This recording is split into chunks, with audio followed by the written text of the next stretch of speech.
I don't know what you guys are talking about. I'm just sitting there clapping. I thought Duke wanted to play Romper Room. I'm like, okay, I'm in. Yeah. So I just want to welcome you to the Upbeat Hang. We were just trying something before you guys came into the room, and we were seeing if we could all, because we're using the Zoom app, we want to see how well it syncs. So we were trying to clap all at the same time, and it ended up sounding like, oh, I don't know, a box of something falling down the stairs. So it did not work. And Amy, Duke said I'm sorry, we were trying to clap. We don't have the clap. We were trying to clap, and we were just seeing if we can get it to work. But I guess, Duke, did the experiment pass? Did we pass the audition? Well, the experiment occurred. I'll put it that way. Okay, the experiment occurred. Okay. So, what were you trying to do? Right. I was going to ask what the hypothesis was.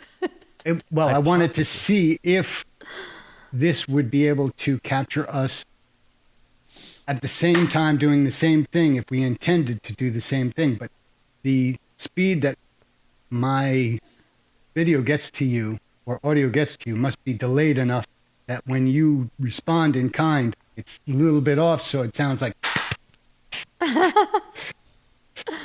All right. It's kind of like when you put the youngest child into a box and you push them down the stairs. Boom, boom, boom, boom, boom, boom, boom, boom. Aim, I don't think you want to be saying that on tape. You never did that? Amy takes the fifth. No, it wasn't, not with my kids. It was when I was the young kid. Oh, then Amy's parents take the fifth. Okay, folks. I like to liken it to, it's like when you're at a gig and you hand a tambourine to a drunk girl. That's the sound. Oh. You know. Give me that tambourine back. You know, Aim, I want to ask you a question. You gigged. How was it gigging in the COVID era? It was, you know what, everybody was very good. They socially distanced. I was set about 20 to 25 feet away from the rest of the group. There were maybe 22, 23 people there. We're allowed 25. So it was good. Everybody was careful with the food and the drinks. So it was nice to see that people were focused on trying to do the right thing and stay Now, healthy. how did you feel, though? I felt fine. I was very comfortable. I really was. I was ready, first of all, to get out there singing again. I couldn't wait. But I felt okay with what was going on. Did it feel strange, though? A little weird, like you haven't done it in a while? I have to tell you, I was really disappointed in my sound. I felt like I might have lost a little bit, but A little rusty, huh? that's a little bit, yeah. Just you know, some of those higher notes weren't as rich, as powerful, but I definitely have been practicing throughout the week. I've just been focusing my time on my kids. Right. So Okay, well, listen, you haven't sang in 2 months, so give yourself a break. Yeah. yes, but that's not acceptable. How about you? Didn't you gig as well? Yeah, well, over the weekend, it was just strange because it was just strange because I was thinking back. I think what it was strange to me was I know where we would have been had conditions been normal. Right. And I mean, the weather wasn't the best anyways, but I just think, yeah, it was a little weird. It's like you go back to it and you haven't played in a while, and it's just like, boy, I remember doing this, and you know, it comes right back to you. But it's just, I think all three of us, it's fair to say, would have been doing a lot of gigs by this time in the summer, and it's just strange. But listen, we'll get back one way or another. We'll get back, I'm sure. Yeah, I was looking at my calendar, seeing all the shows that I have not played, and I'm like, oh boy. Me Well, too. listen, I just think it's going to be different. I think it'll be different for a while. It'll come back and it'll get normal. But we're fortunately in this part of the country where people just love live music. And I think all three of us are very lucky for that because, you know, we talked about this before. You go to other parts of the country and there is no live, there's a live music scene, but it's not what it is out here. It's terrific. It's very true. Yes. Yeah. And also we need it to get hot too. It hasn't got the caliente yet. No, it's been kind of chilly out. It really has been. Yeah, and you know, for the Northeast folks, I mean, I don't know, Duke, are you from here? Are you Yes. from the Northeast? Yeah. You born here? Yeah. See, I'm a Gator boy. I'm from Miami, so I'm used to. It doesn't get hot enough. Right. It could just it just doesn't get hot enough. This snow thing, I still don't understand what the snow thing is about. Well, you're not talking about this year because there was no snow this year. There was no snow this year. I It know. was a No warm- gigs, no snow. What kind of year did we have? I mean, come on. That's right. And no spring either. Right. There will not be a spring. It will go right into summer, and you'll have It those does. Miami temperatures. Yeah. Oh, I Again. wish. I wish. As long as we don't have the love bugs. So, are you scheduled, Aim? Are you scheduled to play anytime soon again? I was just asked by a couple of local restaurants if, as they're doing their takeout, if I would do some live music outside just to keep people occupied while they're waiting, maybe decide to sit down and have a couple of drinks outside, as long as the property is, allows for it. White Castle allows for that? You're gigging at White Castle? Damn. Can I just tell you both, I have never had a White Castle burger. Never, not once. I don't, Duke, do you believe that? I don't believe that. I'm sorry. You've never eaten White Castle once? Never. Never once? Never, not once. Is there a conscious decision not to, or it just hasn't happened? Just smells too strong for me. Oh, So dude, the it's smell's the best conscious. part. No, they're awesome. You eat them, but let's put it this way. You swallow them before you even taste them. That's how good they are. Yeah, they're like this big. So actually, when I was in college, I was always the designated driver because I was never a drinker. And after the bars, my friends would call me and say, hey, pick us up. We want White Castle. So I would go and they would get this bucket of burgers. And before we even got back to our dorm, they were gone.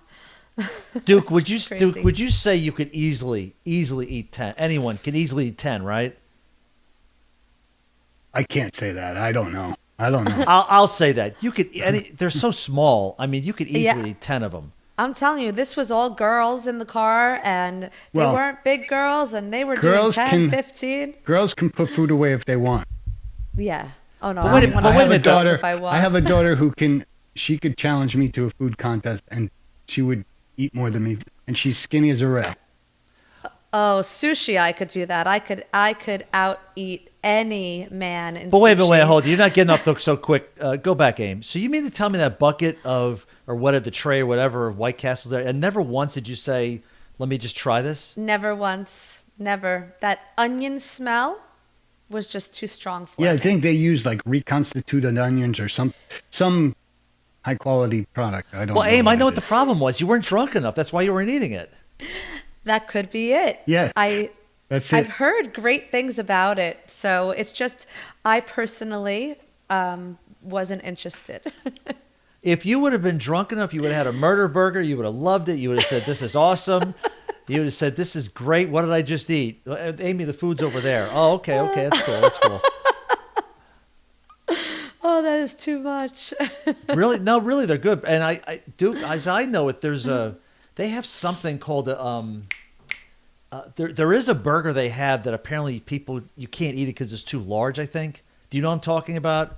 White My Castle does? Yeah, my illustrious bass player told me there's something called an Impossible Burger or something like that. Oh, it's Impossible meats are vegetable based meats. They're not meats. They're vegetable based patties, and Oh. like Impossible makes one for the Burger King Whopper, which I've had, the Impossible Whopper, and it's vegetable based. It's a vegetable based burger.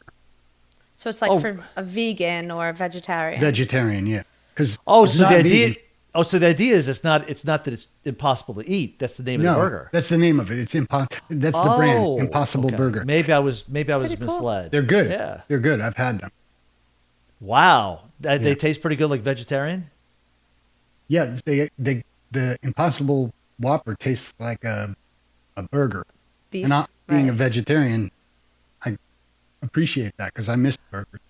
I Right. did not have sex with that woman. I'm telling you right now, I don't know if I believe that. That's crazy. You're going to tell me a vegetarian burger is delicious? Okay, so listen. Try it. Why don't the three of us go to White Castle? Wait, it's not at White Castle. Oh, that one's at Burger King. Yes. Well, Okay. After we go to get a Impossible Whopper at Burger King, we'll visit you singing it at White Castle. Well, wait a minute. I'm sorry, Amy. Forgive me for this. I'm sorry. You know what's going to wind up happening. We're going to eat at Burger King, go to White Castle, and you'll be at McDonald's. Remember that lunch? I do remember that. Yes. Maybe you could let the folks know what happened that day, Aim, when you show up. Our luncheon was for 1 and you show up at 4:30. No, it wasn't quite that bad. So I think that we were scheduled for a 12 o'clock meeting, and I went to the wrong location. And then it happened to be a Monday, and a lot of places were closed that Monday, so we were kind of driving all over the Jersey Shore just to try to find a place to meet. And then we finally found a place. White We Castle. did. Yeah, we did. White Castle was awesome. White Castle was awesome. It was I was pretty good. I remember. I think it's only fair that you try White Castle burger and you could pick something up for Duke and I that we've never had. We'll try too. Okay, I'm in. I'll try it. I want to bring us to our show with Nick Jones from Noble Cooley. We had to sit down with him and we had a great time. We hope you enjoy it.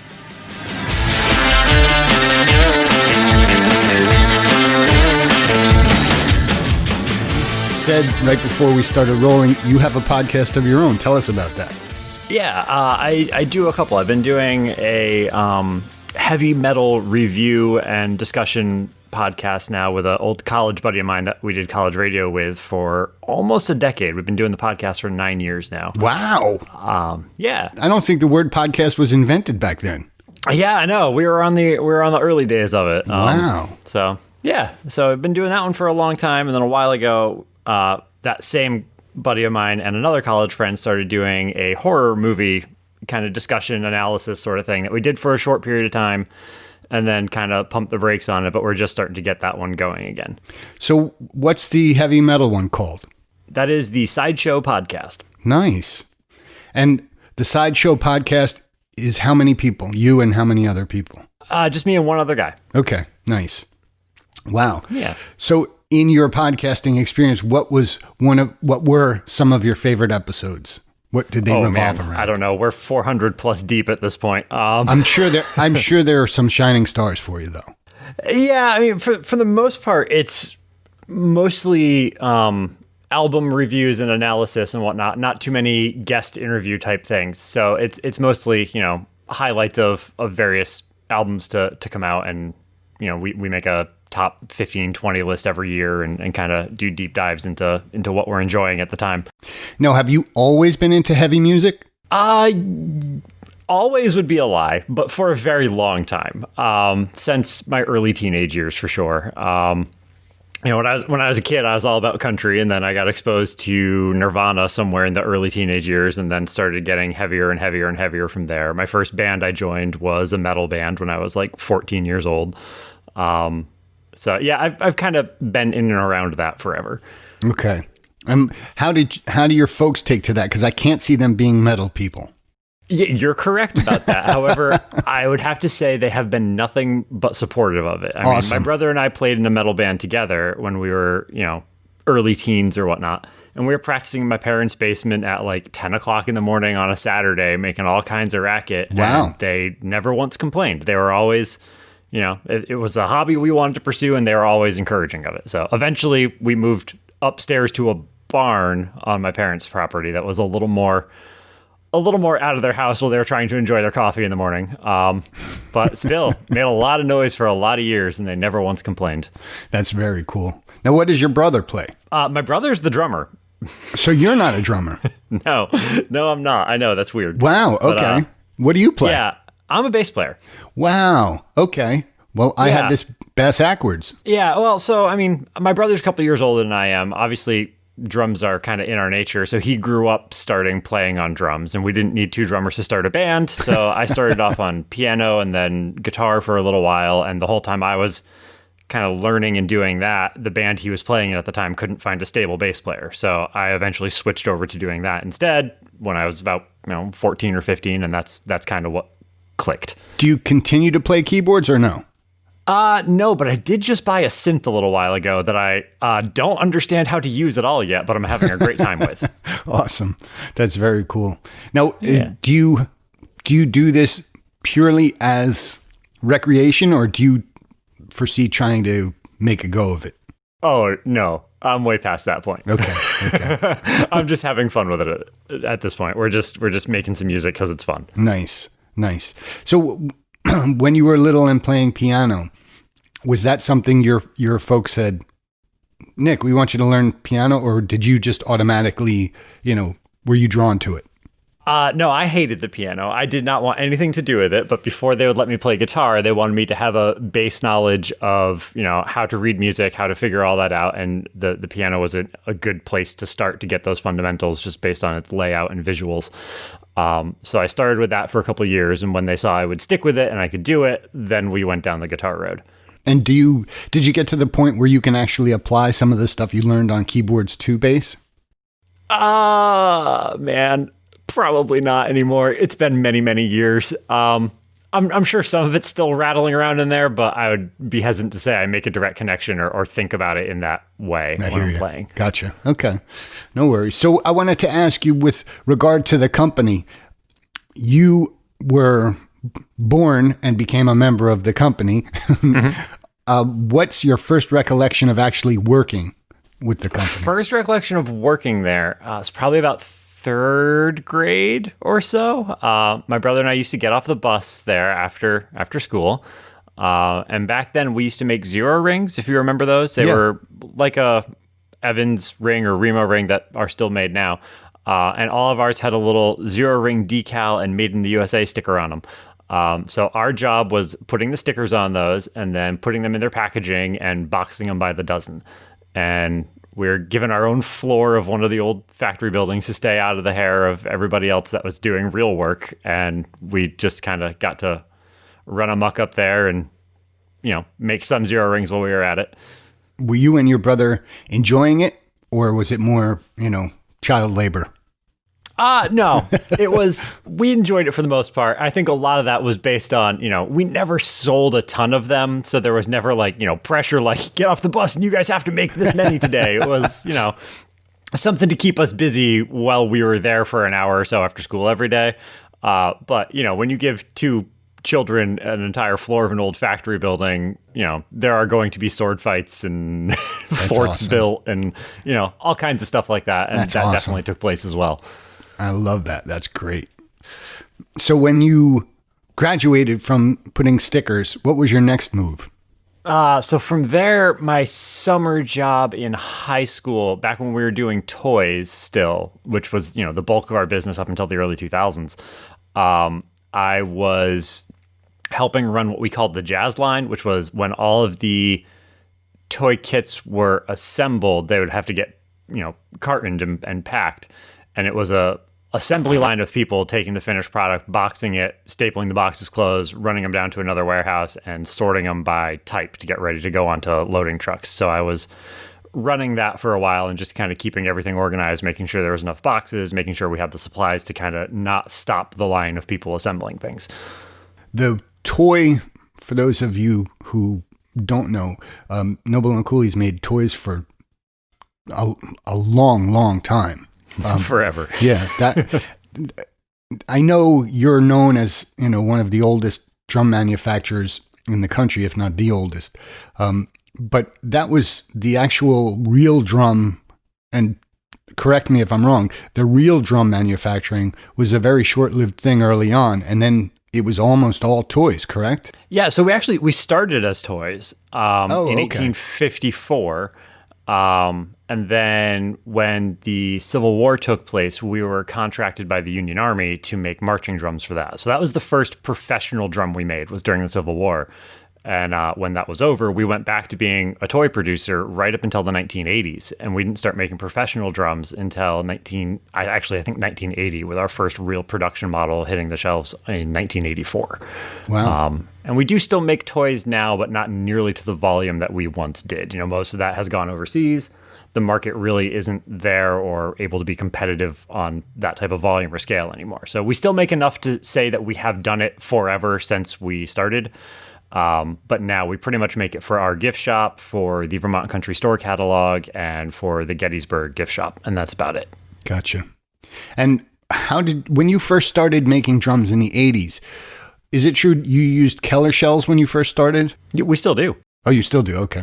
Yep. We use, so for the CD Maples and the Horizons, they're custom made for us by Keller. We just don't have the infrastructure or machine set up to do the pressing of, large batch volume of ply shells.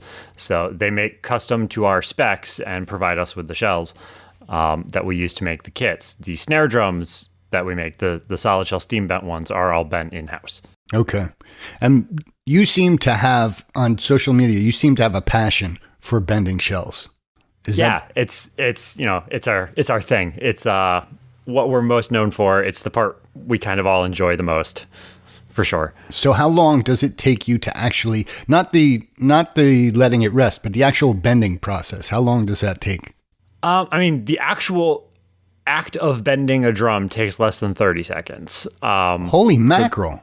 Yeah, it's fast. The prep that goes into it, if you break it down per shell, which is a little bit harder to figure out. So we get to go through the whole process here. There's a little country store in the center of town that there happens to be a lumberjack that gets his breakfast at every day. So if we need a particular type of log, we'll go over there, get a coffee, talk to him, and say, when you're out today, look for a good maple tree or whatever we're working on, and he'll find a log for us, drop it off to a sawyer that has a mill in his backyard a couple miles down the road from us, who will prep everything, cut the boards to about 1/2 inch thick and deliver it that way.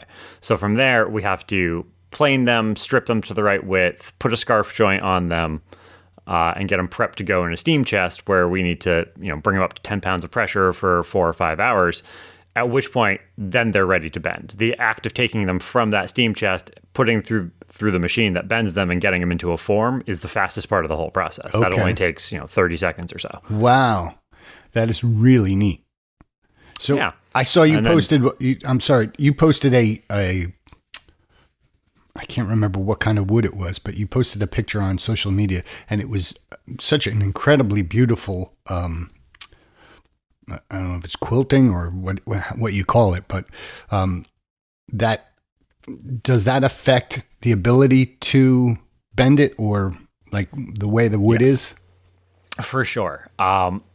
Generally the more of a knot it has, the more that the grain ends up running laterally across the shell the grain is. If there's a knot in it or something along those lines, it makes it tougher to bend, and you have a higher percentage of it breaking. So it's trying to walk that fine line of taking the prettiest, most interesting section of the board for grain, but still having it bend okay and turn into a drum afterwards. Wow. So when you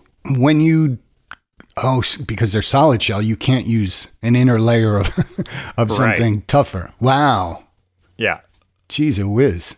Now, how does the say not the number of knots or imperfections in the wood change the sound? It doesn't have too drastic of an impact on it. Usually we try to avoid having any knots in the shell at all, only because it doesn't tend to bend as well and it makes it a little bit more brittle.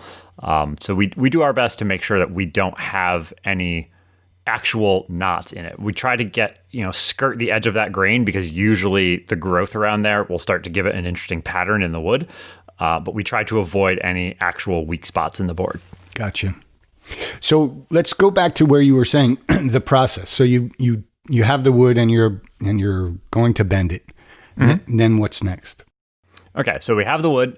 We have to prep the width first, because they come in a wide variety of ranges depending on the size of the tree. So we try to prep all of our boards at 9 inches wide. The deepest snare drum that we make standard is 8.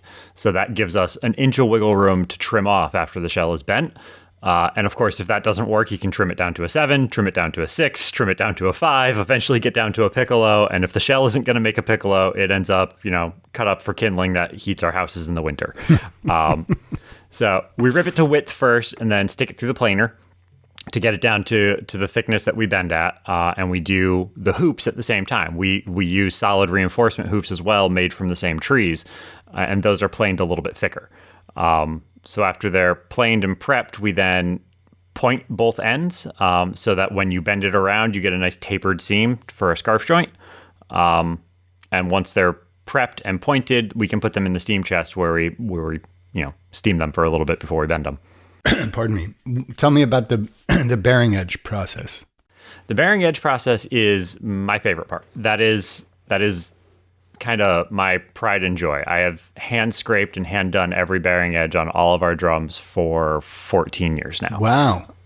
Yeah. So we rough in the bearing edges on a lathe, and then I hand scrape and tune everything to a 45 on the inside and a round over, a little bit of a round over on the outside. Now, when you say a little bit, is it kind of like a recipe? It's not exactly a teaspoon. It's not exactly half a teaspoon. It's kind of like, looks like this, and that's about it. Yeah, exactly. I kind of have I have a goal of what I'm aiming for that I know sits well with the head, that makes good contact and kind of, works well. And I just kind of gauge each one as I go. Wow. In your experience, are there certain drum heads that sit better on Noble and Cooley drums than other heads, or are they pretty much the same? There definitely are some differences, especially since Evan started doing the 360 versions. Those sit well on pretty much anything. That is an extremely forgiving head. I know on a bass drum level, we had some problems with the collar size on Aquarians for a bit. Their collar just didn't really like to work with our bass hoops. I think that has changed, but we don't do a lot with them. So that's hard for me to answer for sure. I actually use on mine are CD Maples, but I use Aquarian heads on my bass drums, and I should say bass drum because I only use one, but it sounds phenomenal. Okay, great. So, there's no problem there anymore then. Good to know. Otherwise, we generally work with either Evans or Remo. We give the customer the choice of what they prefer, and we set it up with that from the factory. Gotcha. Now, being a bass player, do you ever have drummers say to you, how is this drum tuned? Or, anything? All the time. That's so funny. So tell me about that. I have gotten pretty good at tuning drums for a guy who cannot play them to save his life. I've gotten pretty good at it. And, a lot of it comes down to the hard questions to handle are the ones that are very subjective. Like, what head should I put on this? The answer has to be, well, what do you want it to sound like? What is your goal? And trying to advise based on that. It's difficult to kind of rein in on that without having a knowledge as to what the drummer is looking for, what they're trying to get out of it, how they're trying to tune it up. So I usually try to have as much of a discussion with every customer as possible to figure out what exactly they're looking for before we start building something for them. Gotcha. Do you have guys who are, well, let me ask you before I go in that direction. What do you find is the typical, if there is a typical, or what is the thread between most Noble and Cooley users? The thread. Can you elaborate what you mean on that? Is there somebody who wants a lot of notiness? Is that a common thread? Or is there a common thread that people want a lot of attack? Like, what is it that you find, if anything, people want Noble and Cooley for? If anything, which I don't know that there's so much of like this is the obvious answer. But if anything, it's generally a sensitivity thing. They want something that's very articulate, very responsive, and can have a crispness and a clarity at any playing dynamic. Gotcha. That makes sense. Now I know Shane does a lot of. Remind me the name of the store because I'm forgetting it. Shane, that's the Drum Center Report. Yes. Shane does a lot with your drums. He does. Is he close to you distance-wise? He's about a 2.5 hour drive if there's not a lot of traffic. Yeah. Okay. All right. They do a great job. I actually, I've mentioned this in a previous podcast. I called there because I'm very particular about my drumsticks, and they helped walk through, picking out particular drumsticks that I wanted and shipped them to me. So they were nice. real good to work with. Do you have, I know you have, is it forks? Mm-hmm. You have forks. And what are some of your bigger dealers? So some of our bigger ones, definitely Drum Center of Portsmouth. I'd say our next biggest one is Soundpure in North Carolina. They used to be Indoor Storm. Yeah. Yeah. Barry has been working with us for, longer than I've been part of the company. He's an absolute great guy, and they always have something in stock. Memphis is another big one for us. We don't really have a lot on the West Coast, but we're starting to change that. American Music in Seattle just started stocking stuff a while ago, and they've been doing pretty good.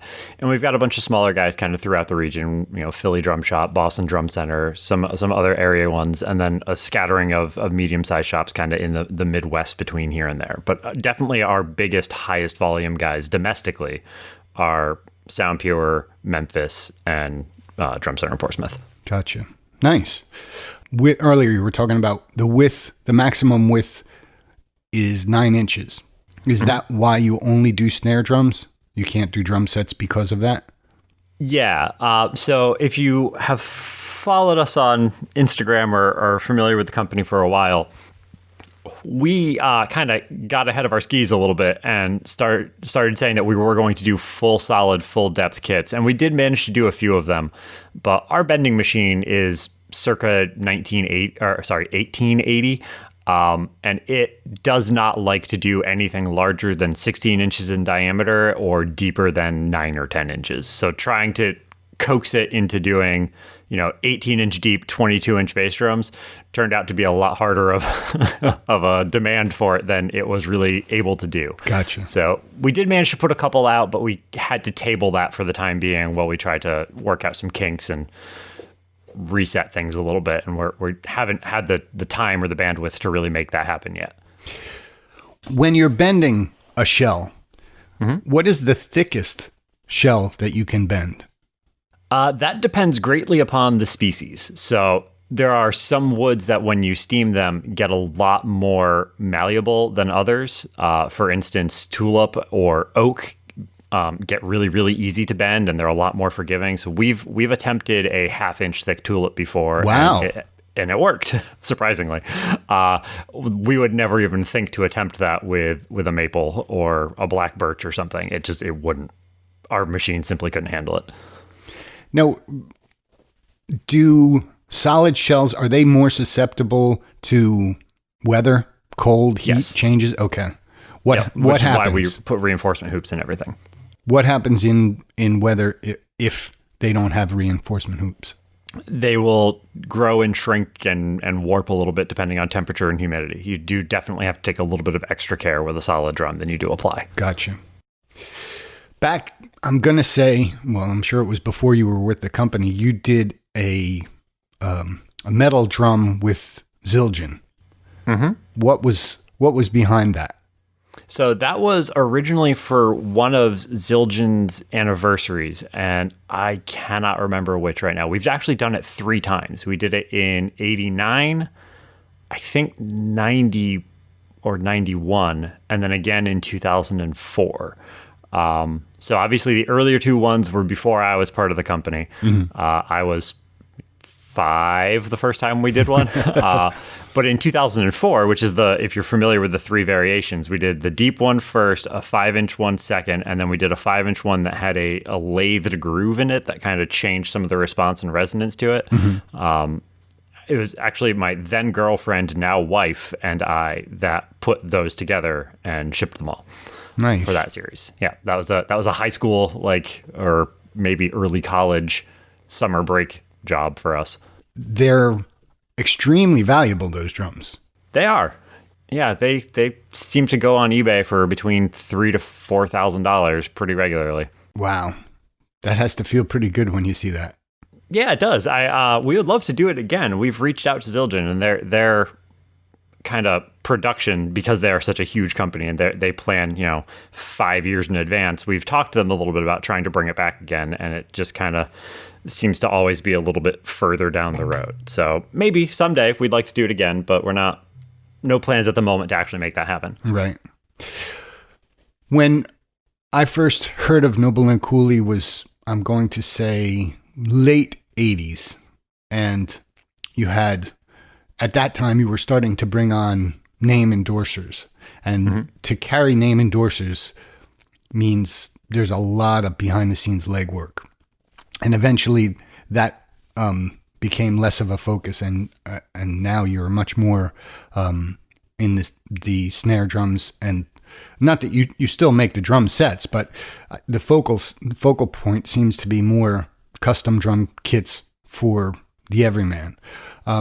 Is it difficult because I know you have a large roster. Is it difficult maintaining, a large roster of endorsers? Like, what's your take on the endorser thing? Yeah, that's a good question. We don't really do much with endorsers currently. So the majority of people that are on our roster have been there for a long time. They're people that we have established a relationship with, and the majority of them are not big names. They're guys who are, workhorses in the industry. They're guys behind the scenes doing recording stuff, or some touring artists, but not nearly as many as a lot of other companies, which allows us to work with them directly and support them easier than having to try to have a kit, in every port of call that they're going to be traveling on a world tour with. Right. We only have a couple of those guys that we can manage to support because we're just not a big enough company to do that. Mm-hmm. So it's more the guys behind the scenes that we tend to work with that don't need quite as much from us on an ongoing basis. Right. Do Carol and John still work in the company? Jay, yeah. Jay, I'm sorry. Carol and Jay, yep. Those are my parents. They're both still there. My mom is looking to retire sometime in the not too distant future, so she probably won't be with the company too much longer. But it's hard to find somebody to fill her chair with all of the knowledge and know-how that she's been bringing to the office end of things for the last 40 years. It's hard to find somebody that can just step in and allow her to leave. Sure. So that'll be a change and a process. So we're starting to try to figure that one out. And does your brother still work with the company, or was that just a childhood thing? Yeah, that ended in high school. He hasn't been with the company ever since. Okay. So it's for the most part you and your dad, and then do you have other crew, or is it just you guys? No, we have a couple other guys. We have two other pretty much full-time guys, and then we have an outside sales rep, and we have a marketing firm that we work with as well. Oh, nice. I became a Noble and Cooley user back when Bob Gadsden was working with the company, and I never I never heard someone talk about drums with such passion before. He really, really knew a lot about the drums, and it was much deeper, drums on a much deeper level than a lot of people. And I tend to find that still continues now. When you talk about, you go down to the coffee shop and tell the guy you need this type of wood. Mm-hmm. I mean, there's like an old school, real, like hands-on, there's nothing manufacturing about that. No, there isn't. There's nothing that we do that is, a mass-produced sort of process. It's all very hands-on. And that kind of starts right from the beginning. When we get an email from somebody, it's not going to some third-party representative. It's usually me or my mom, or maybe that one other sales rep I was talking about, that will have a dialogue with the customer and figure out exactly what they want, help them figure out their tone, what drum is going to best suit their needs, and talk about all the specs and figure out what they want. So it starts right with the beginning of the communication. And then from there, it's going to be, me, my dad, and only a couple other people that are working the drum all the way through. And we'll usually try to every now and then send the customer photos of the various stages and steps that we're working on, so they can kind of see the birth of their drums as they progress. That's all the very way through cool. the line. That's very cool. I don't know of any other company where you can have that happen, but if there are, God bless them. That's so cool. Who does the photography? It's amazing. It's me. That's awesome. Thank you. I am terrible at it. No. You wouldn't know based on what you see. But so that outside marketing company I was talking about, they have a very good, keen eye and some very knowledgeable people for all the camera side of things. And when we were first arranging that little photo studio setup that like every picture gets taken in, I had them come out, set up the settings on the camera. We set up a 3-point lighting system. We drew lines on the floor to make sure nothing ever moved. And all I have to do is turn on a camera and push a button. Wow, that's great. That is great. I'm bad at it. and I'm also not interested in getting better at it. It's just like photography has never been something that I've been super interested in or in pursuing. Wow. And to have to figure that out and set things up takes away from other more productive things I could be doing. So I wanted that to be as streamlined as humanly possible. And the results are good. I'm kind of thinking at this point, we've been using that backdrop for about 2.5 years now. We probably need to refresh it a little bit, change where we take the pictures. But it works. Yeah. I mean, for someone who's not interested, it's pretty shocking that you get the results you do. Yeah, that's all credit to them. That's great. What about the colors? Who is the person who handles the colors? So the actual painting of everything is my father. Okay. He does all the painting. So we come up with any colors that we want to play with or try, kind of as a group, or if a customer is looking for it. We've had people, this is not an exaggeration, send us a photo of their dog before and say, you see that color around the side of his eye? I really want my drums to look like that. Wow. And we'll do it. It takes some effort. There will be some sampling. And, if we're going down and doing a whole bunch of different samples and trying a bunch of different things, then there will be some additional costs for the customer on that one. We can't prototype a million things for free. But we will, do our best to come up with that. And then, when we get a new color that works out of it, we'll add it to the lineup and let people order it. So it's a process to figure out the colors that work and what we want to do and how we move forward with it. But all the actual painting is done by my dad. Wow. I've been there. I visited the factory years ago, and I remember the big barn. Does the painting get done on its own floor? Like, I would imagine it's really got to be well away from everything else. Yeah, it's not on its own floor. It's on actually the same floor as everything else, but it's behind 3 other doors with a huge ventilation system on it to keep the fumes out and keep everything kind of free and clear. But the majority of the manufacturing is all done on one floor of the building. Is the finishing done by your dad as well? Finishing being the top coat of the paint? Correct. Or the gloss. Yeah, gloss or lack of there. Yep. So all of the actual painting process is him. The sanding and oiling is either me or one of our other employees. We kind of trade off on that depending on what the other one is doing. So we rotate that through. We kind of have always had a working relationship of my dad won't sand things and I won't paint them. So that's generally the trade-off. So oil finishes are usually me. Sanding is either me or Mac, one of our other employees, and all of the actual painting, gloss or matte, is my father. Does the outside affect the sound, the finish? If there's gloss or oil, does it affect the sound of the drum or not really?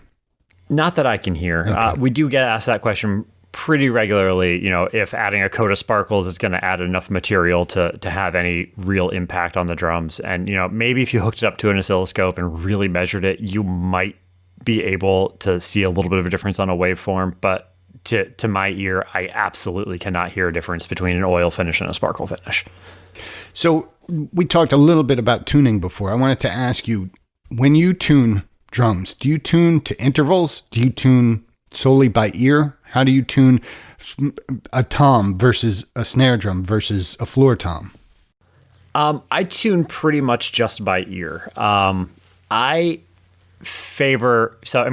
tune to what sounds good to me, as every drummer tunes to what sounds good for them. To me, I like a tighter tuned snare, a really low floor tom, and a mid-range tom.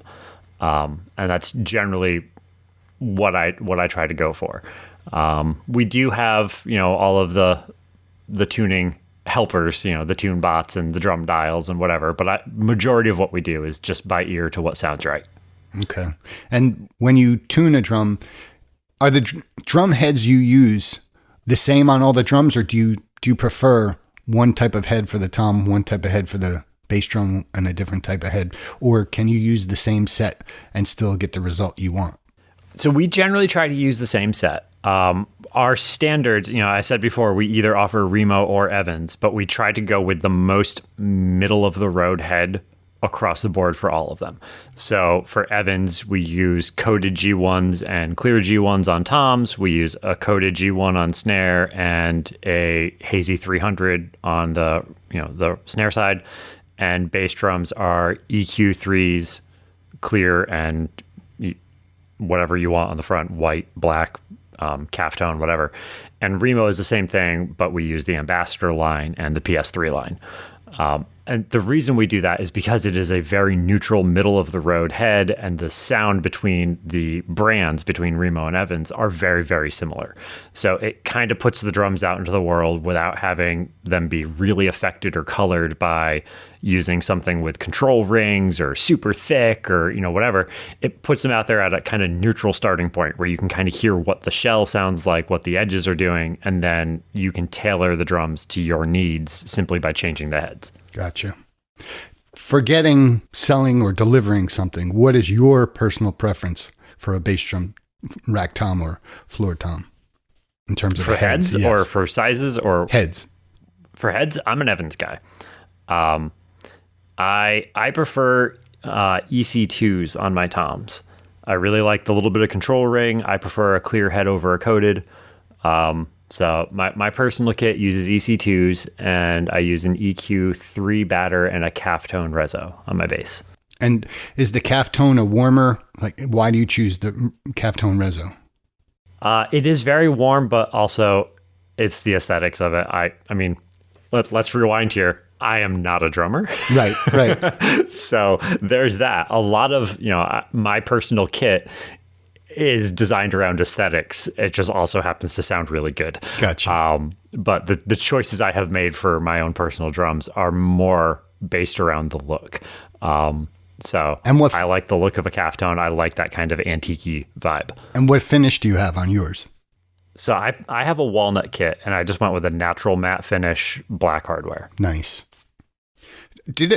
I have a gloss kit. Do the satin finishes or oil finishes, do they gather dust more than a gloss kit? The oil for sure, because there are still, nooks and crannies of the grain on an oil kit that it will definitely collect more dust. They're the least durable of the finishes. The matte kit is pretty similar to that of a gloss one. Okay. Have you ever tried creating a bass at your place for yourself? Yeah, I have. I built one 2 years ago.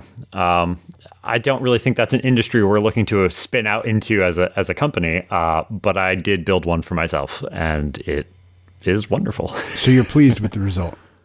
I am. Yeah, I'm quite happy with it. Is it? I did it mostly in my basement here after hours, but I needed some of the tools that we had at the shop to do it. Did you make that walnut as well, or what's that finish? That is swamp ash matte finish. Is that an orange color, or that's a brown?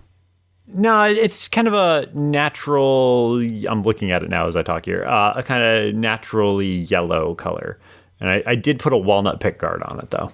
If you can. You don't have to do anything fancy. If you can you snap a picture of that with your phone and send that? Awesome. Gladly. I'll put a link to that and post that as well. I find it pretty humorous. Not odd, but humorous that you're a bass player who makes drums. Yeah, I know. I get that all the time. That's the frequent response. But it really just does come down to, it's a family business. In any family business, whether it's a hardware store, an ice cream shop, or whatever, not everybody who happens to work it or run it is going to have experience using, playing, or whatever, the products that they build. And, in my case, my brother was the drummer. He's a few years older than me. He started off on that, and it didn't really make sense for both of us to pursue that instrument, that route. Right. It is odd that he ended up not working for the company and I did, for sure. But, this is the way it is. Right. So I don't want to identify anybody or get anybody in trouble, but how often, because I'm sure you do, how often do you get name guys who endorse other drums saying, I'd love to come by and check out, the place and check out your drums? Pretty frequently. And, we're always happy to have somebody come through and take a tour or show things off and let people sample it. And we have a lot of people that, they might be endorsing another brand, but in the studio they play Noble and Cooley, which, can be frustrating because it goes out on, liner notes or whatever else of, oh, this guy's a Yamaha endorser and has been forever. But he knows, and I know in the studio, he's playing a CD maple and a solid shell, like that is just kind of the nature of being a smaller company. Right. So have you gotten to see a lot of great shows because of that? Yeah, I've gone to my fair share of good concerts. Yeah. Nice. Do your parents enjoy going to shows, or that's not their thing? They want to work and be no, done? they do still go to a decent amount. It depends on the artist and the genre of music. Sure. They don't go to the same. We generally don't overlap. The ones I'm looking to go to, they generally aren't, and vice versa. They got their taste of that on Saturday morning or Sunday morning. Yeah, exactly. Awesome. So are there any new products that are on the horizon? No pun intended using the word horizon. There are a couple in the works right now. We're not quite far enough along for me to really talk too much about them, okay. But both of them hopefully should be seeing the light of day in the next month to 2 months. So we've got some new stuff coming through that I'm pretty excited about. Nice.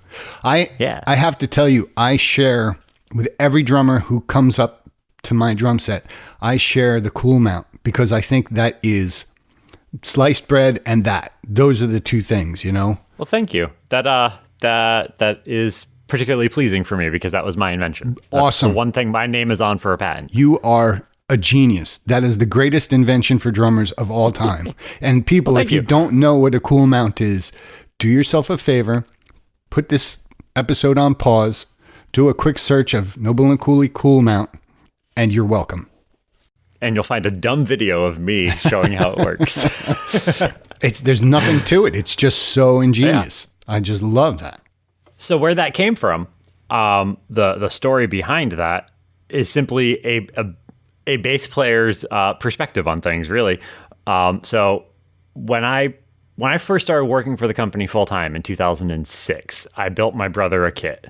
And we were playing in a metal band at the time. So the kit I built him was ridiculous. It's, I think, 6 rack toms, 2 snares, one of which is, rack mounted.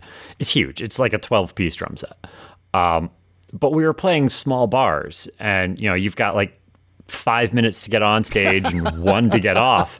And he was using, a full Gibraltar rack, but the tom mounts he used on it, they didn't even have like, wing nuts to adjust things. It was all drum key. So it took forever to set up and tear down this kit. Wow. And as the guy who built them and as the poor younger brother who had to tech his drums for him and help him get everything set up when we got there, I was just kind of looking at it thinking there has to be a better, faster way. So I started coming up with some ideas and drawing them out and went to my dad with it. And we made a couple out of styrofoam first just to test things, and then eventually made them out of wood because that's what we do. And eventually we brought it to a local machine shop and we had them make essentially what became the Cool Mount. It was a little bit larger, a little bit bulkier. But we took that first one and I put it on my brother's 16-inch suspended floor tom. I just wanted to put it on something big and heavy and make sure it could hold the weight and let him beat the crap out of it for, I think, about 2 years before we actually decided, okay, this isn't going to go anywhere. This is stable. And then we put it, to market. So it was definitely a little bit of a process. I really didn't want to get those phone calls from somebody who hung a drum that was too heavy on it, hit it, and had it, either bounce out or break and drop their drum on the floor. Mm-hmm. So we needed to be sure it was going to work before we really did anything with it. But that's where that came from, was just getting frustrated trying to set up this massive kit in a short period of time. That's a great story. Wow. And by the way, I have an 18 mounted with it. No problems. Beautiful. Yeah. That's what I like to hear. And also, do you still offer the refurbish service? We do. Yeah. So that depends a little bit depending on what drum you're sending back to us, what we'll actually have to do to it and what the rate will be. But the majority of the drums that are out there, since we are a snare drum company primarily, are classics with brass hardware is the majority of what we've done. So our refurbished offer is $150 flat rate, and it covers buffing and polishing and restoring all of the hardware, replacing every screw, nut, bolt, washer, tension rod, all of the components that can wear, redoing the bearing edges, and cleaning up both the shell and the chrome hoops. If you want the shell repainted or snare wires replaced, there is a little bit of additional charge, but you basically get back your shell in brand new condition. Mm-hmm. I've seen before and after pictures. They do a great job, really. Yeah, it can be pretty drastic. Yeah. Bass drums. Originally, you used to only offer deep drums, and now I know you offer a much wider variety of shells. What's the change? What was the cause of the change? That's a great question. I don't really know what started off the deep drum trajectory. The majority of what we did for a long time was 17-inch depth. It's a little bit of an oddball, but that is what we primarily did for a long time, though we always did offer, pretty much whatever size somebody wanted to do. That was just the common thing at the time, I guess. But the general, it happens the same way with snare drums. The general vibe of what people want ebbs and flows every few years. And so right now, shallow bass drums are all the rage. 5 years from now, if we were having this conversation, we'd probably have somebody asking us to make them a 24-inch deep bass drum. It's just kind of the way of the market. Mm-hmm. Gotcha. Yeah, I don't know what the impetus was for that to begin with, but kind of since I've been part of the company, it's been, really whatever depth somebody is looking for within reason. Got you. And do you still do shallow tom, the fast toms?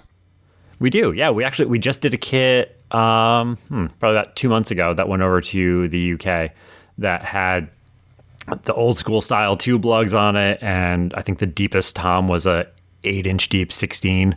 So they're all really shallow, really old school looking, and it sounded great. It was an awesome kit. I find the resonance. I mean the resonance, but they sing. So the short toms just sing, really, really sing. Yeah, for sure. It's a good sounding drum. It's definitely something I'd like to do more of. Is that a Keller shell, or is that something you guys bend? No. The answer to that is both. Okay.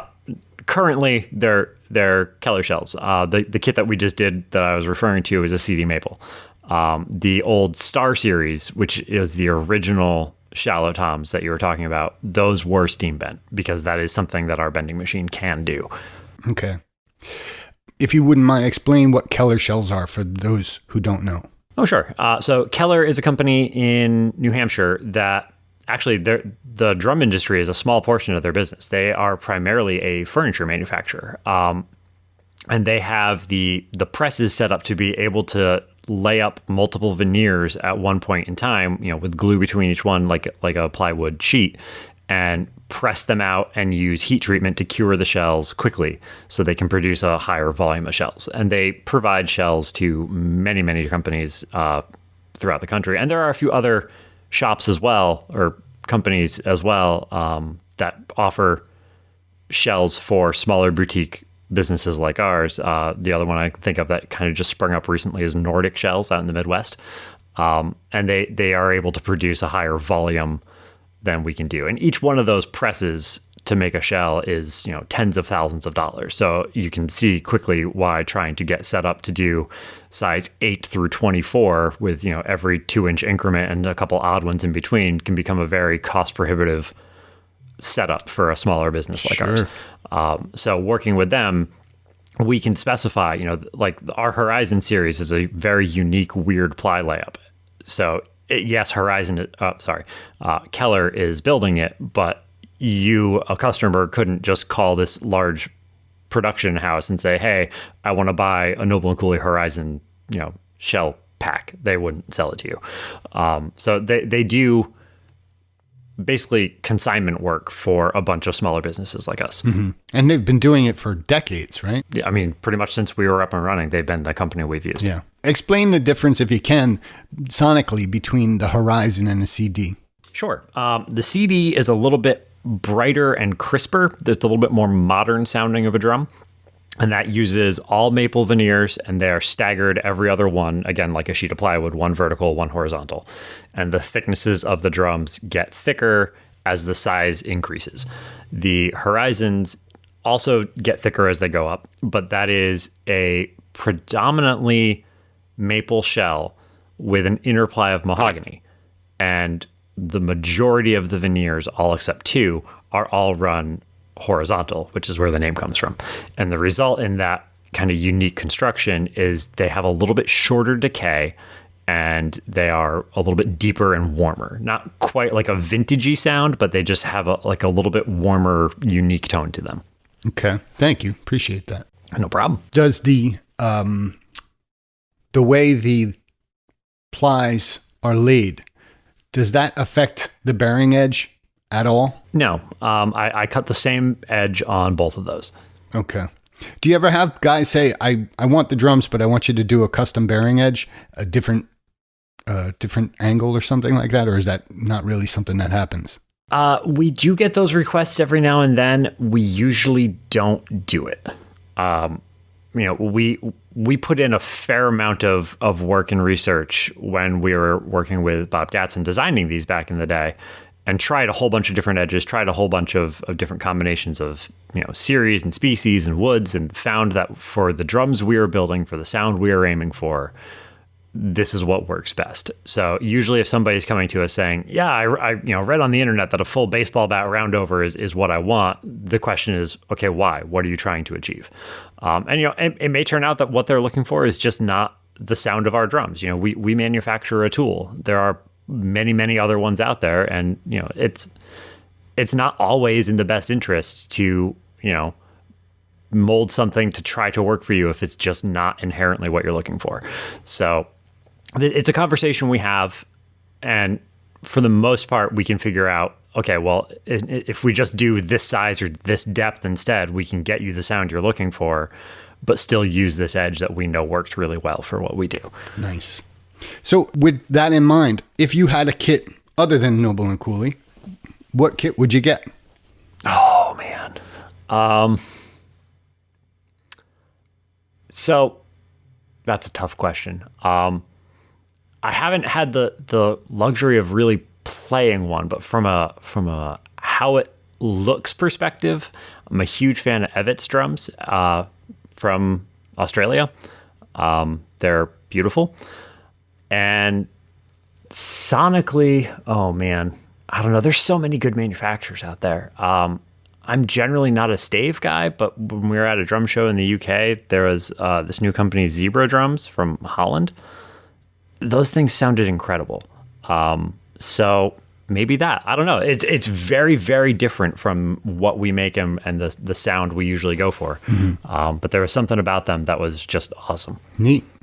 Is there a community of boutique drum manufacturers? Like, are you guys friends with, I don't want to name one, but other boutique companies? Yeah, totally.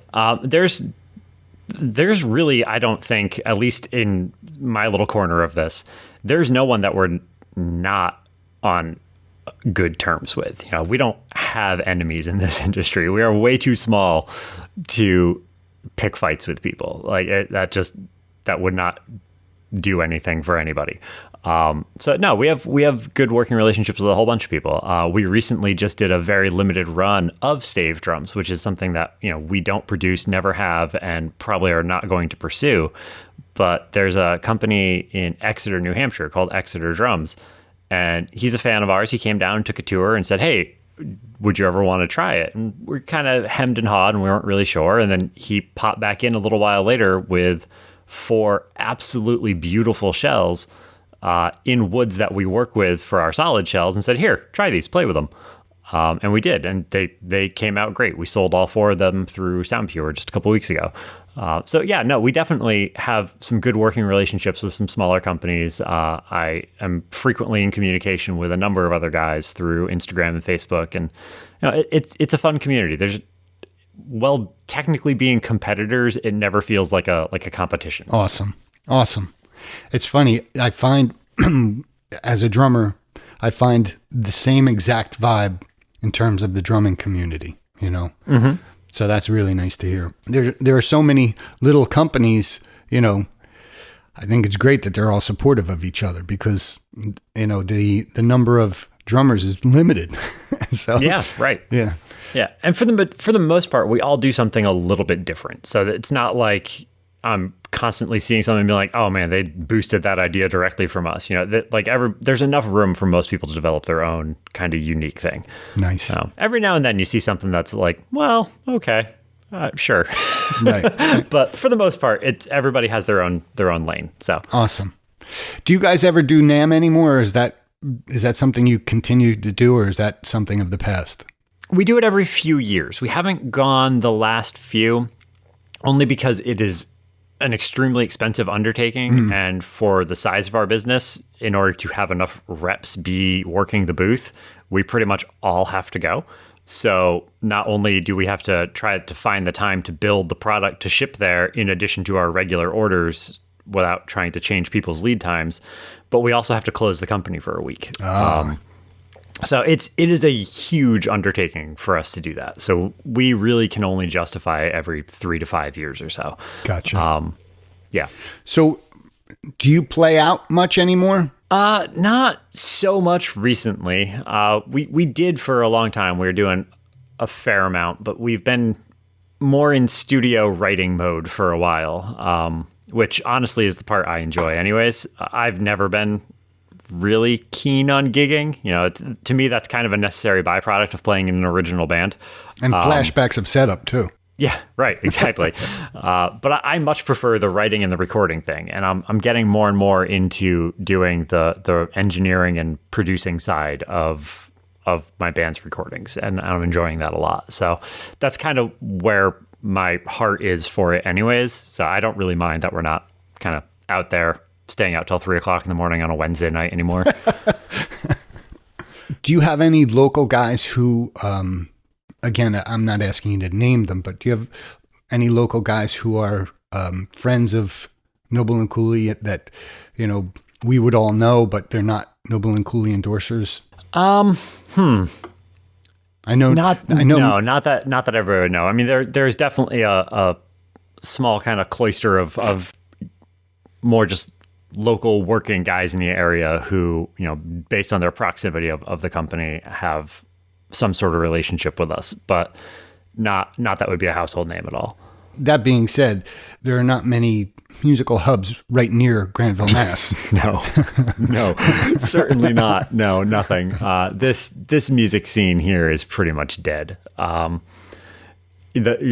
have to go to Boston or down to New York if you want, like, you know, the good size, large shows coming through. For smaller stuff, or, you know, for the music scene that I'm in, the Worcester area or Hartford area in Connecticut, it has a fair amount, but still, for working musicians in the area, it's not really a great scene. How far are you from Hartford? From Hartford, only about 40 minutes. Oh, okay. Yeah, not too bad. Cool. Quick question. The drums that have one lug versus two, do you personally hear a difference when, say, a 8-inch drum has a top and bottom lug versus just a bottom lug? When I say bottom lug, I mean one lug. Right. Yeah, it definitely does make a bit of a difference in the resonance of the shell. You know, the less hardware you have on something, the less impact on the vibration of the shell it's going to have. So when you anchor something in multiple spots, you're going to be, you know, impeding the way that a shell can resonate. So by putting it in just one, it kind of opens that up a little bit. And what, if you can, because I know we're dancing about architecture, but how do you describe that sound? How do you describe that open, if you can? Describing sounds with words is always difficult. It has just this little bit more resonance and sensitivity to it. You get more interaction out of the shell. You know, it has a little bit more life to it than it would otherwise. And is that why you choose the bottom, or I should say closer to the edge, so that you have more of a resonant area on the drum? So that is the nodal point mounting, which is something that we started doing back, you know, in the early 80s. And that is finding the lowest point on the shell where the waveform is at its lowest point and mounting the lug there so that it has the least impact on the natural vibration of the shell. So that is where the hardware is mounted on the solid shells. Neat. Very neat. Yeah. You guys really, really look into every aspect and continue, which is awesome, continue to look at every aspect of the sonic characteristics of a drum. And I think it's really great. Well, thank you. Well, I greatly appreciate you taking time to talk with me today. Oh, you're very welcome. It's very cool having you on the show. And, is there anything that we should plug that we didn't talk about? I don't think so. We covered pretty much everything we're currently doing, and I would just tell people to stay tuned for a couple new things coming out in the next couple months that I can't really tease too much more of quite yet. Okay, so go to noblecooley.com. Check out, is it noblecooley.com? Yes, yep, just noblecooley.com, and Instagram is Noble and Cooley. Noble and Cooley, okay. Yeah. Awesome. That's the one I use the most as far as keeping up to date on photos and videos and chatting with people. I'm more active there than anywhere else. And that is me that you'll be interacting with on there. I handle all of our social medias. Keep doing what you're doing. Will do. Thank you so much for having me. I really appreciate it.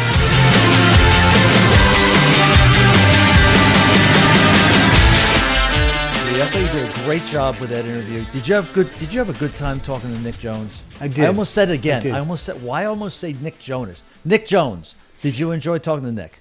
I did. I really did. Very bright guy, articulate. I enjoyed myself. It was good. I learned a lot too. But how about you, Amy? I'm interested. What did you learn? Being a non-drummer, was there any kind of takeaway, or was it like, ugh? No, it wasn't like that. It was what I found interesting is the bending. Is that what we call that? Mm-hmm. The bending process. Right. Because being a non-drummer, the drummer shows up to a gig and he carries his bags in and the drums are there and you never think how they were produced. As a non-drummer, I never think, I wonder how that drum was produced, but now I know. So it's pretty cool. Yeah. It is. How about you, Ken? I thought that there's two things that fascinated me about this Duke that I thought was really great was three things. One, I love the old style manufacturing. Mm-hmm. Two, I said this too many times, I love the fact that they've been in business for forever. But three, I'm just fascinated that I understand there's a correlation between bass and drums, but I'm fascinated that a bass player can be so intimately involved in a drum company and do such a great job. You would think that at some point he either converted to a drummer or was a drummer, and the fact that he's not makes no bones about it. I thought it was great. I thought it was really ingenious, and it's just tremendous. I think, like I said to you guys before, having been in one factory for a major drum manufacturer and seeing a few people and most of the machines and being all electronic and all generated by a computer, I can guarantee without going to Massachusetts that this factory is all hands on. There, you don't see too much of that stuff, if any of it. So I was really impressed. I really was. Yes. Yeah. So it's impressive that the company's been around for as long as they've been around. I think that there are very few companies who have lasted this many years. Now with this coronavirus, it's the immediate family, so they probably didn't have to stop making drums. Right. No, and you know what? How would they socially distance? I guess they couldn't do that unless they socially distance the drums. Their immediate family. I guess they don't have to. Yeah. Yeah, because the drums don't carry coronavirus as far as we know. I just think it would be interesting to sit down one night and if you're talking to your dad, like in Nick's case, and just think for a second. I mean, really think about this being real, that someone in your family made a drum that was used in the Civil War. That's just really so cool. It's so cool because, Duke, do you know, because I know you're intimately more involved with the company, do you know where their drums in the Civil War were used? Were they used by Confederates, by Union soldiers? Do you happen to know that? I don't know any of the details. I mean, I would imagine they were used by the North, but, actually, you're right. I'm thinking, why would they, the duh, hello. That's a good point, though. Imagine those drums could have been at Gettysburg. Right. Yeah. And so that's incredible. crazy. That's crazy that you were making drums back then. What's cool I is was very, very impressed. Nick can't say it, but there are people like Phil Collins who use his drum, and he uses a Noble and Cooley snare drum. Nick Collins, who is Phil Collins' son, uses a Noble and Cooley snare drum. There's a lot of big name people who endorse other brands of drums who actually use Noble and Cooley drums, snare drums. Now, Duke, let me ask you, and I'm not asking this to be patronizing, but can you see yourself for the rest of your career playing a different type of drum? Could you see yourself getting away from Noble and Cooley? I mean, there may come a time if I go on tour for some extended tour, I probably would endorse a different brand of drums, because Noble and Cooley can't support, if I'm going to Europe, they can't send a kit over there. They're not set up for that. A bigger manufacturer like Yamaha or Gretsch or some of these these companies who make fantastic drums, they can support people, so you don't have to fly your drums everywhere. And, so that is a possibility. But let's say you stayed local. If you were going to, the reason why I say that is because you have become the local Noble and Cooley ambassador. You really have, because again, the first time I saw it years ago, showing my ignorance, I was like, well, that's an interesting name of a band, Noble and Cooley. And I saw it right on the bass drum. And then I remember asking someone, they said, no, you dope, that's the name of a manufacturer. And it's a high-end boutique. So I was just curious if you could see yourself playing a different type of drum if you were staying local. And I would imagine the answer would probably be no, I really can't, because you've really grown into them and they've really grown on you, and that's your sound, that's your style. And you I could tell you took great pleasure in talking about the way these drums were made and manufactured, not just from the family history, but the technique. That's you. That's your sound. Yeah, I enjoyed it. So Right. Amy, are you going to take up drums and play Noble and Cooley? Sure, why not? Great answer. Sure, yeah. You know what? I have to say, for a drummer who can also sing at the same time, I find that incredibly amazing. So I can't give up singing. I don't think that I could do both at the same time, so I'm going to have to pass on that. But maybe I'll get one of my children to do it. Well, now I hope you know who one of the most impressive female drummers going back, not contemporary anymore, going back in time. You know who that was, right? Very famous singer. We've spoken about this before. And you don't remember, do you? Karen Carpenter, amazing drummer. I did remember that, and I almost said it. No mail-in with her. She was Duke. You could talk about that. She was fantastic. She was phenomenal. She was no joke. I just find it so impressive that somebody can keep rhythm while singing. I could barely do it with a tambourine. Seriously. So it's amazing to me that anybody can do such a thing. Well, I think after a while, Duke, I think you would agree. It just becomes second nature to some degree for some of it. I can't speak for you, but I can't sing like Karen Carpenter. Although I don't think she ever sang and played at the same time. No, I'm not saying that, but I'm saying that though. You talk about a singer who was a phenomenal drummer, and of course, there's been others. Obviously, Phil Collins, Yes. Dave Grohl, Sammy Davis Jr. Right. And I don't know if you guys know, Stevie Wonder's a fantastic drummer. Yeah, he played on. I did not know that. He played on a bunch of. What's the song? Superstition. He played on Superstition. He played on a bunch of big hits that he had. Yeah, crazy. It's crazy. That's amazing. Mel Torme's a fantastic drummer. He was, yep.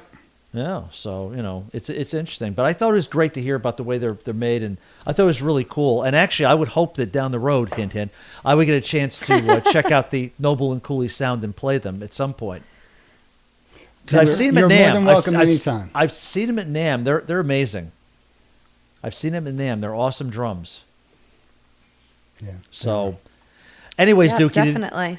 Duke, you earned your pay today. You did a great job, so we want to thank you for that. Aim, this is our time to say goodbye, right? It is. It's our time to say goodbye. And we're going to tell the people, what do we always tell them, Aim? Check out our website. That's right. Check out our website. And actually, if you listen to the podcast, please, the 5 stars, give it to us, because that really helps us out, brings more listeners our way. So if you like what you're hearing, please rate us the 5 stars. You could also find us on Facebook and Instagram at the Upbeat Hang. And by the way, folks, in case you don't know, Amy is the captain, our social media captain. Duke is our video creative captain. So when you reach out to social media, say hi to Amy as well. I'm just somewhere on a street corner. Ken is our Gilligan. I'm Gilligan, yes. Where's my ginger, though? Where is she? But anyway, so we hope you enjoyed watching and listening. Duke, this is going to be on YouTube as well with some pictures, right? Yep. And you can listen to the podcast. You could watch it, whatever. Like Amy said, we hope you enjoyed listening, watching, whatever you're going to do. Check us out on social media. Come back and say hi. And we have some great upcoming shows as well. But as always, for Cabo and for Cabo, Duke, and Amy, we just want to say thank you again for listening. Thank you for the numbers going up, which is great. And just keep listening. Stay tuned.